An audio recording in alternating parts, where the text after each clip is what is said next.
Assalamualaikum warahmatullahi wabarakatuh.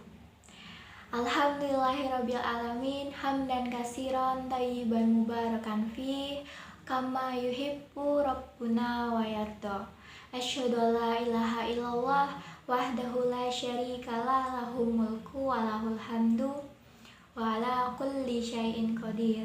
Wa asyhadu anna Muhammadan abduhu wa rasuluh la nabiyya ba'd. Allahumma sholli ala Sayyidina Muhammad wa ala alihi wa sahbihi ajmain, amma ba'd.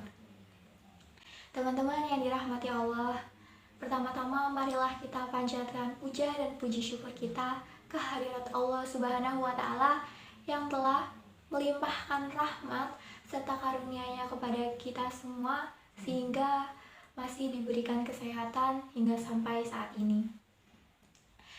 Kemudian salawat serta salam selalu tercurahkan kepada junjungan kita Nabi besar Muhammad Sallallahu Alaihi Wasallam yang telah mencontohkan banyak hal luar biasa kepada kita semua. Ketika beliau tertidur, ketika beliau duduk, ketika beliau berdiri maupun berjalan, ketika beliau sedang sendiri maupun ketika beliau sedang bersama dengan yang lain. Semuanya adalah teladan bagi kita. Dan mungkin masih banyak lagi teladan-teladan dari Nabi Muhammad SAW yang belum sempat kita baca dan kita pelajari, padahal itu sesuatu yang luar biasa banget.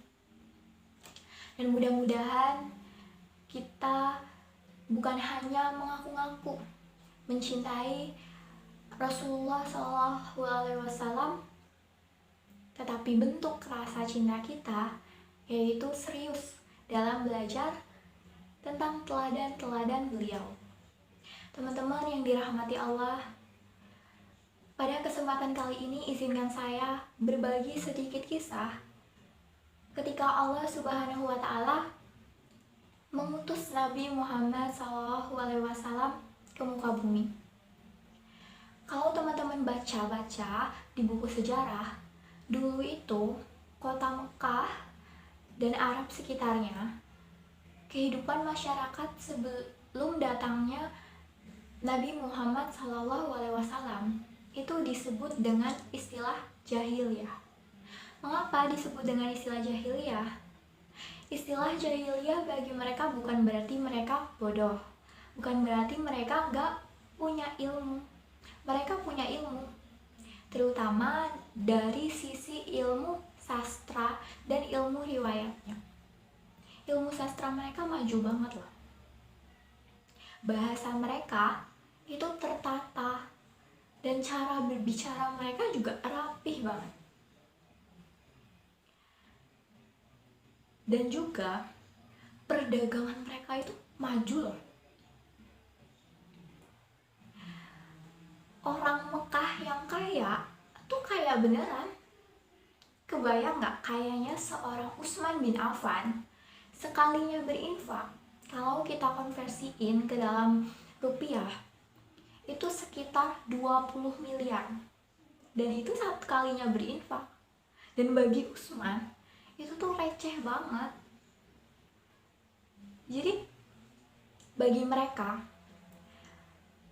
20, 21, 22 miliar itu tuh receh banget karena mereka punyanya lebih ratusan bahkan sampai triliunan rupiah. Kalau dulu bentuknya itu dinar dan dirham atau emas dan perak. Jadi orang kaya di sana tuh kaya banget. Mereka bukan termasuk orang yang terbelakang, mereka bukan termasuk penduduk yang primitif, mereka juga bukan bangsa yang tertinggal. Tapi mengapa mereka dijuluki dengan istilah jahiliyah dalam Islam? Karena akhlak mereka rusak. Kalau teman-teman baca sejarah bangsa jahiliyah sebelum datangnya Islam, moral mereka itu benar-benar kacau. Perzinaannya yang udah melebihi batas, perbudakannya, kezoliman di mana-mana. Belum lagi perdagangan riba yang emang udah benar-benar parah banget, bahkan lebih parah dari riba di zaman kita sekarang ini. Jadi moral mereka tuh benar-benar hancur, benar-benar jahiliyah banget. Sehingga pada saat kondisi seperti itu, Allah Subhanahu wa taala mengutus Nabi Muhammad SAW ke muka bumi. Nabi Muhammad SAW mengatakan, "Wa ma inna ma bu'istu lihutamima makarimal akhlak." Saya diutus ke muka bumi yaitu untuk menyempurnakan akhlak-akhlak yang mulia. Itu misi Nabi. Jadi ketika Nabi datang, krisis akhlak di negeri tersebut mulai diperbaiki. Perzinaan diganti dengan pernikahan, perbudakan dihapus, juga riba diganti dengan sedekah. Sehingga akhirnya masyarakat Arab jahiliyah pun berubah menjadi bangsa yang Islamiyah. Gimana sih bangsa yang Islamiyah itu? Akhlaknya santun banget, akhlaknya sopan banget. Sampai-sampai Nabi Muhammad SAW mengajarkan kepada kita. Ini juga bisa menjadi contoh kehidupan sehari-hari teman-teman, kehidupan pertemanan teman-teman lebih tepatnya. Entah itu di dunia maya ataupun di dunia nyata lingkungan sekitar teman-teman. Jadi Nabi Muhammad SAW mengajarkan kepada kita, ketika kita sedang bertiga, kita itu dilarang untuk berbicara hanya berdua, sedangkan yang satu tidak diajak berbicara, atau yang satu didiamkan. Itu nggak boleh.